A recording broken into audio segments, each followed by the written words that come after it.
I didn't. I think I went through a slight depression because you're busy all the time when you own your own company. Yeah. People think it's really simple. You start this company, you make all this money, things are great. Yeah. The problem is you don't sleep, and it's on your mind 24/7, and you're trying to figure out every little step that you're making next. Welcome to the Business Owner Spotlight. Welcome to the Business Owner Spotlight with your host, Andy Audate. I'm super excited today on this episode to bring in Keith Hoffman. Man, Keith, thank you so much for being on this episode. Thank you. So Keith, man, we've had our own discussions off air, and you were sharing with me about the businesses that you ran, the trials and tribulations that you've had to overcome to be successful. Share with us a little bit about your story and your background, Keith. Well, my background is, basically I was always kind of like an entrepreneur looking to be in business for myself. I learned at a young age that I couldn't work for anybody, so I needed to work for myself. But how it all started was basically I had a girlfriend, and her brother was a engineer, a lot older than us, and he was 17 years older than us, and we came up with this business idea to start our own. So it was called MRI Devices of Wisconsin. MRI Devices of Wisconsin. And then what does MRI Devices of Wisconsin do for? We made all the assemblies and accessories and everything that went on the MRI machines when the MRIs came out in the late 80s. Oh, okay. So we started our company in 1990. It took off in 1994. And so if MRI Devices of Wisconsin was not present, it was not in the marketplace, would MRIs be the same way that they are today? Probably not. We Wow. we revolutionized everything with the MRIs and what they could do, and gave them more capability of just a bed going through a tunnel. So a lot of the people who are essentially getting nursed back to health and the data collection came from the MRI was really because of what you and your team did at some point. That's a great possibility. We don't want to take all the credit for all that, but we made all the devices, the head coils and the ankle braces and everything that propped you up inside the MRI machine. And the head coils itself was our main flagship product that changed everything with the MRI machines. Why out of everything? I'm talking about the different types of businesses you can run, from running fast food restaurants and food and sales in different corporations. Why MRI devices? That was more or less my partner. He's the one that was the engineer, and he used to work for another big medical company. Don't want to mention their name, but he ended up leaving there, and that's what started this company. Gotcha. So along with that, when we started the MRI devices, we were doing everything. We were outsourcing everything to other manufacturers that have our parts made for us. And then I'm the one that came up with the idea as far as starting our own manufacturing company and start making the parts on our own. So that was my big contribution to the company. So what was one, as you look back in that business, what was one of the biggest challenges that you think you had to overcome, that you recall? Survival. It's scary when you go into business. Let me just analyze it this way: when you go into business, like being a parent. You got this new thing coming into the world, and you got to figure out how you're going to raise this child. And we don't have any experience in it. Most people that start in business really don't have experience. You're doing everything off the cuff. So you basically, you're raising this, this business, and you got to feed it, and you got to make it grow, and feeding it by, of course, money, and making the company grow to be able to get to a level where it's, self-sustainable, which is basically no different than a parent. And hopefully your child gets to be self-sustainable. That's interesting how you compare the two. Do you have kids?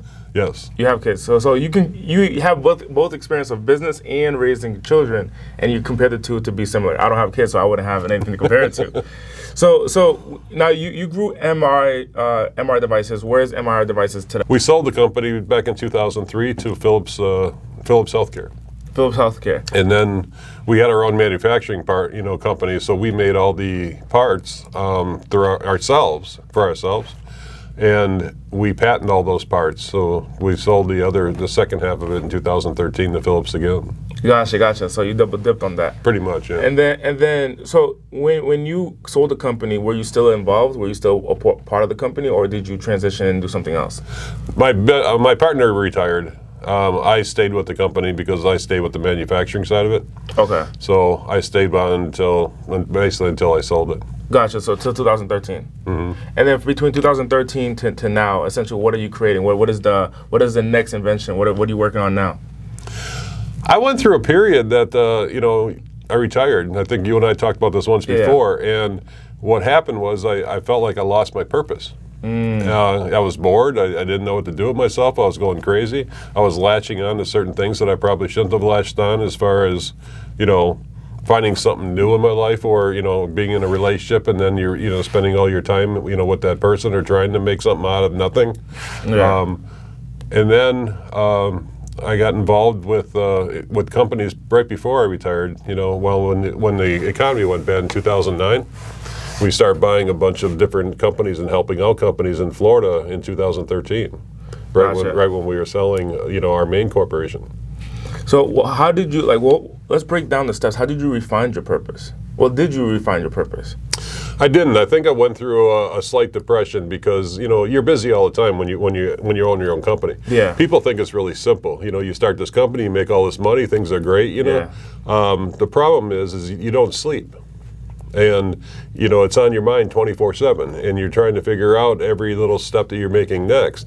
And a lot of times people don't understand is, you're the last person to get paid. You're paying all your employees first. You're paying your rent or your mortgage, or, all the other things that come with it. And you're the last person to take anything out of it. So yeah, you have good months and you have bad months. Gotcha. And then so did you get to a point where you said, hey, I'm clear on my purpose, I know what I want to do next, or did that start falling into your lap? What was the process for that?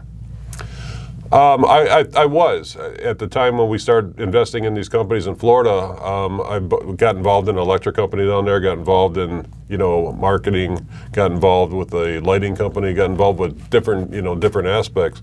Bar business, which was a mistake, but we all make our mistakes. But what we did is we invested in the companies and we took a certain percentage of the company. Gotcha. Okay, so it's basically what they call it is angel investors, and what you do is you're helping startup companies, or you're trying to put together a business plan and everything else. And before you buy a company, you usually ask the person you wanted a business with, you want their business plan, what they originally came up with, what their vision was, what they wanted to do, what they were trying to achieve. So that's how I got involved in it, and it was great because my best friend, in Florida right now is my partner in the electric company. In these startups, when they give you the business plan, is the business plan, when you look at the business plan, is it derived of a lot of documents and a lot of information, stats and data, or is it a couple pages of hey, this is what we envision, and this is the process on how we're going to get there? Basically just a couple paragraphs is all it is. You're basically just your focus, what you're trying to do, what you're trying to achieve as far as the business plan goes. So what you do when you sit down with the people, you take their P&L statements, profit and loss sheets, balance sheets, and the business plan, and you see where they went wrong, and and how they went off focus, or what they were trying to do differently. So you compare their original business plan to their profit and loss, and you say, hey, look, based on where you started from where you're at now, this is what you could have done different, and this is where you went wrong. Is that what you're looking for? Correct. A lot of people will ask you the question, well, how can you sense that off of a P&L statement and a balance sheet? Everything about businesses is ran by numbers. Yeah. And that's what you're looking at. You're looking at, you can tell where they went wrong, where they were starting to put more money into something that they probably shouldn't have, and they should have looked at things a little bit differently. It's too easy to throw money away when you don't really know what your ultimate goal is, or what your ultimate achievement is. And a lot of people, when they put together business plans, the one thing they don't put together in the business plan is a budget. And then you gotta, before you start a company, the one thing you gotta make sure you do is you have enough money to provide for that company and to operate it for a certain amount of time.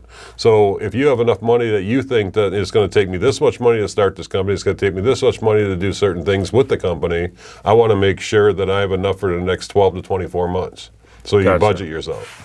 A lot of people, what they do is they don't realize it, that when you first start out, you're throwing money around left and right, and also the next thing you know, 2 months later, you're like, holy cow. What is the number one area, so if you look at the P&L, what is the number one category that people are just throwing away money in and they have no idea why?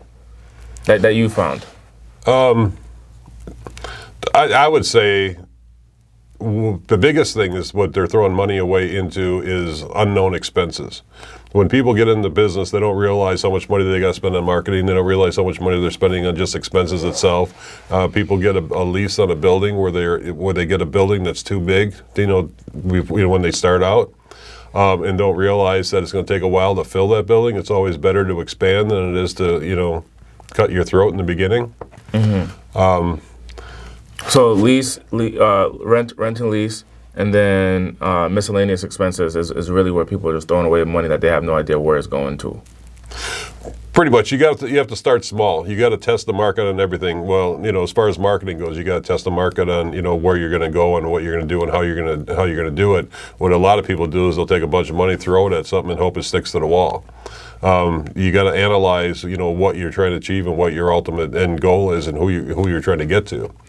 And how many months should someone have in the bank account before starting the business? So you mentioned 12 to 24. That's a big range.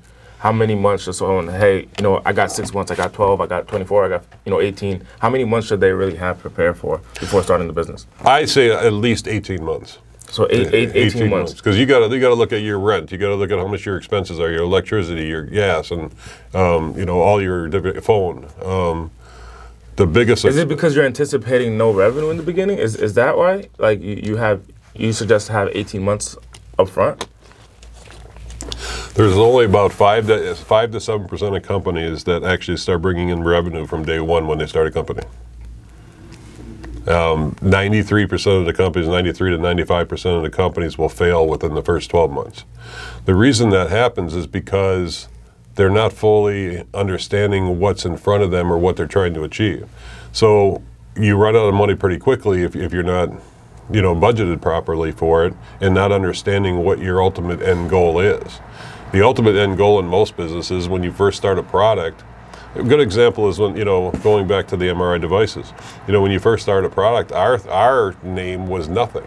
We didn't, We didn't have a name. No. I mean, we were building up a product that people were looking at, and they're, the main people that we sold to was GE, Philips, Samsung, Siemens, everything else. People don't know this, and Samsung kind of, I don't know if they ever pursued it, but they were getting involved in MRIs, and then I haven't really heard much. I kind of get out of that. But anyways, you look at, the product you have, and it could be a great product, but if you're not branding it properly, you're not branding the name itself, nobody's going to, people buy stuff because of name, right? Yeah. I mean, think about it. People are buying apples left and right, and Because years of the ago, brand. Apple started out, it's like, who in the heck is that? Yeah. It started out as Macintosh or whatever, and now all of a sudden it's a huge name that Apple's pretty much trying to control the world personally, and then, by locking people into everything that you can use your phone for now. How important was marketing in MR devices? Actually, we got kind of lucky because we didn't really have to market that much because what we were doing, what we were making, we worked on it for 4 years before we even took it to market. So you were focusing on product development for 4 years, no revenue on the front end, product development for 4 years, and then took it to market. And then what happened when you took it to market? Within 12 months, we were up and going, when we took it to market. Now, mind you, for the first 4 years, we were doing product development, but we also were starting to do a little bit of marketing and showing people what we had, and involved in a lot of meetings and I guess getting our product out there. So you were kind of like teasing the market during those 4 years as you were creating the product. Correct. Gotcha. And then so 2013, you leave, and then you're angel investing into these other businesses. And then is this during the time that you were in the depression, or is this the time that you got out of the depression? 2013, after 2013. Oh, personally, you mean? Personally. I think it was that I was doing something that I was excited about at first, and then, certain things happen in life, and I think the thing that changed everything in my life was when, my divorce happened. So was that in 2013? Was that? That just started in the end of 2013. Correct. Got it. And then I, ended up moving out here to take care of my dad and stuff. Las My mom passed away, a couple of years later, so I came out here. And then I met certain people here, and we started talking about getting involved in other businesses and doing different things, and that got me fired up again. Is there a formula, like when we, because you're got your hands involved in multiple businesses? Like what are some of the businesses that you're involved in now? You know, people always ask me that same question. You got your hands in multiple businesses. My answer to that is one thing, okay? You don't really have to know the business. You just have to know business. That's what I was going to ask you. Like, what is the formula? What is the formula to starting up and making a business successful? Because you got your hands in MR devices, the manufacturing side of it. In addition to that, the angel investing, and then now you're in other ventures. Like, what is the actual breakdown of the formula to start up a business and making sure that it's thriving over the long term? It's kind of a difficult question to answer because everybody looks at it differently. You know, first of all, business is an idea. You're coming with an idea and you're thinking that it could be successful, or this is what people need.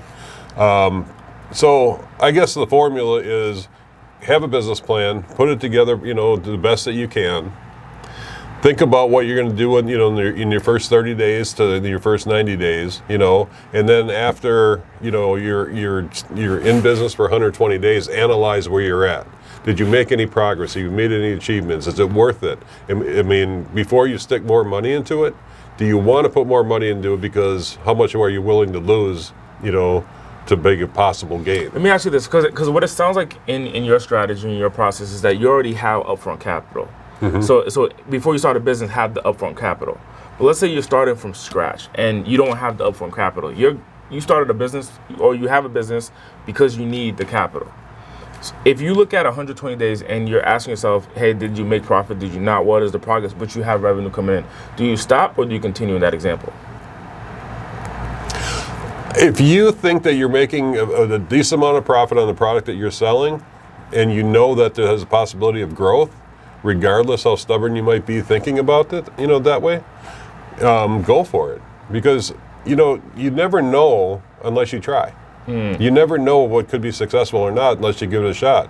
And my thing is, in the way I look at it, if you didn't give it your best shot, you know, from the get-go, don't be in business. So now the business is up and running. The business is up and running in your formula.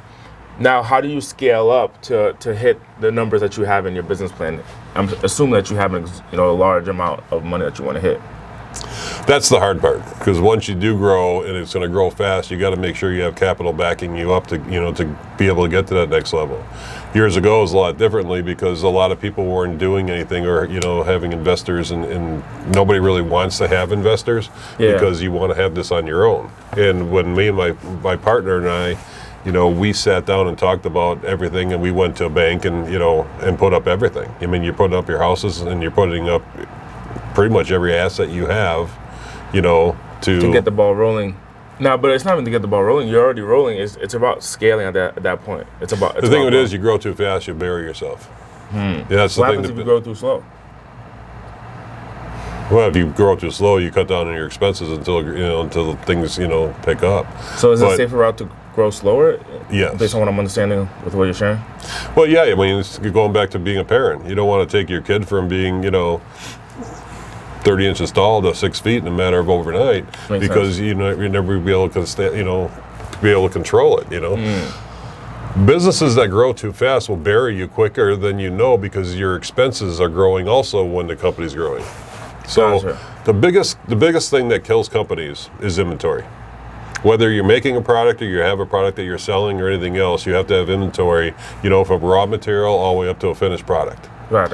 And the biggest thing that you need to have most of your money is invested in are two things in a company. Payroll's number one, inventory's number two. As far as the cost most? Well, here's what a lot of people do is that they'll, going back to what we were talking about earlier, you know, starting a company and, you know, budgeting yourself and knowing what your expenses are going to be. Yeah. People think they need to have people, you know, hire people on to do certain things that they don't have time to do or don't want to do. The problem is when you do start a company, you're putting in all your time pretty much 7 days a week. Because Gotcha. You're not paying yourself we didn't get paid for the first 3.5 years we had our company. Now, so So now you're at a point where you need to scale. What needs to be done is that you need to get more capital. But in addition to getting more capital, you need to understand: are you growing too fast, or are you growing at a steady speed that is controllable? That's the first thing you need to understand. Based on what I understand, right? Correct. And then now, once you made the decision to grow steady versus grow fast, what do you do at that point? You're basically you have to grow. Is it just like maintaining it? Is it bringing in advisors? Like, what are you doing at that point? Well, basically, what you're doing, you want to live off of your, you want the company, let's say, to survive off of, the product lines that you're selling, the products that you're selling. Let's say a good example is, okay, you got this product that you're selling, right? So you start off and you're selling 1,000 units a year, and then it goes up to 5,000 units a year, and then you know that your potential is it's always going to have a cutoff line, right? What's the most that you think that we're ever be able to sell per year on this product ever? And every business has its growth. So it goes in stages. Think about it ahead of time. Is that what you're saying? Absolutely. Okay, so you think about it ahead of time, and how do you even figure that out? You don't. You're just guessing. Okay. You're just analyzing how long this product's going to last in the future before you have to upgrade it and change things and do things a little bit differently. Gotcha. Because the products are always evolving.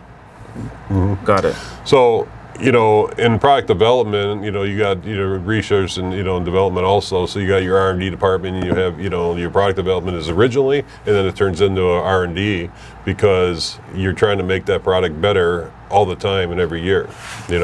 Gotcha. When you get involved in certain things like we got involved in, the biggest thing that kills a lot of people that they don't even put in it as an expense and understand what that expense is insurance. That's one of your biggest expenses in companies that they don't even realize how much they got to pay for it. In our particular case, we had a lot of liability insurance that we had to carry just in case something went wrong. With the product outside in the market. Absolutely. Gotcha.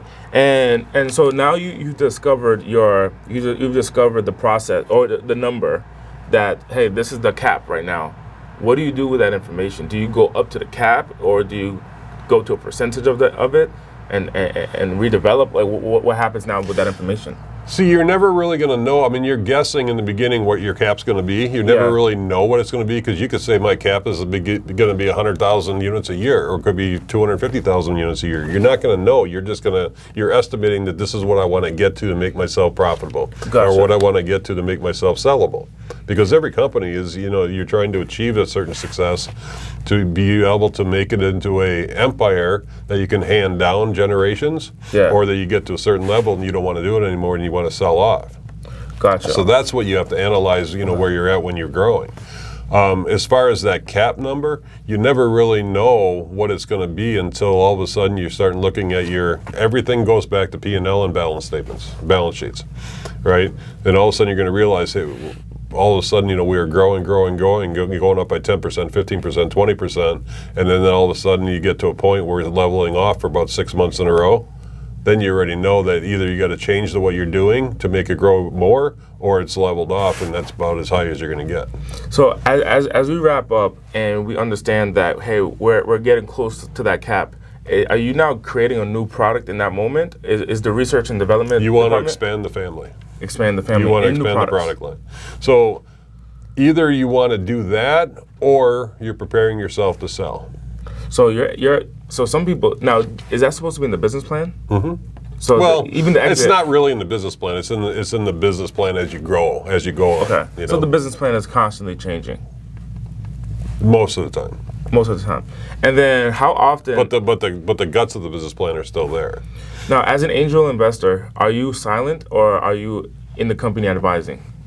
When you're an angel originally, I got a group of people in Florida that that oversee some companies that we have there. I'm pretty much silent in those companies. The partners that I'm involved with over there basically run them, themselves. The only reason I was there is, of course, they needed upfront money. I never wanted to get involved in companies again until now. Now with the fire's back, and I want to be involved, and I want to do certain things. And I don't care about anything else anymore. I mean, the only thing I care about is it has nothing to do with money anymore. It's all about the achievement. It's all about the goal. It's all about the end goal. It's all about the pride. So for Keith Hoffman, 5 years from now, 2026, what does that look like? What is your life? What is your business? What does your enterprise look like?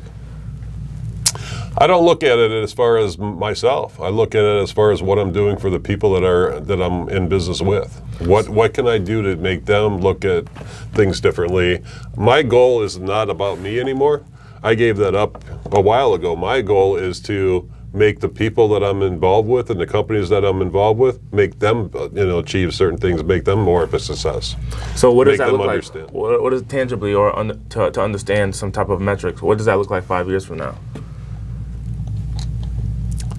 The impact that you're creating. I'll tell you in 12 months. So still discovering. Yes, when you're going through a period when you're starting off and you're looking at all these different companies, you have to get to a certain point before you can start analyzing where you're going to be. It's too hard to say. My whole goal is right now in most of the companies that I had at one point in time, I had 24 different companies. Only 2 failed. 2 fail. Wow. So less than 10%. And, it seems like a high number when you say less than 10%, but the reality is it's like every company that you get involved with or every company that you start or every company that, you're trying to make grow, it could fail for multiple reasons. Gotcha. And so right now you're looking at these different companies. What are you specifically looking for at this point? Like, are you looking for a certain type of brand? Looking for a certain type of company, a certain industry? What are you looking for as you're looking, in the next 12 months?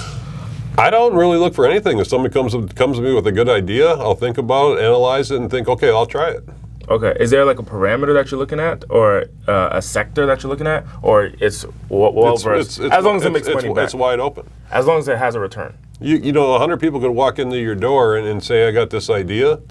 It's no different than a popular TV show. I'm not going to say, everybody knows what TV show I'm talking about, but it's no different than that. You get all these people coming in and pitching an idea that they have, or they got this product and they don't have the money to take it to market or do things differently with it, and that's what you get involved with, and that's what you have your group of people that have been with you for a while to make that happen.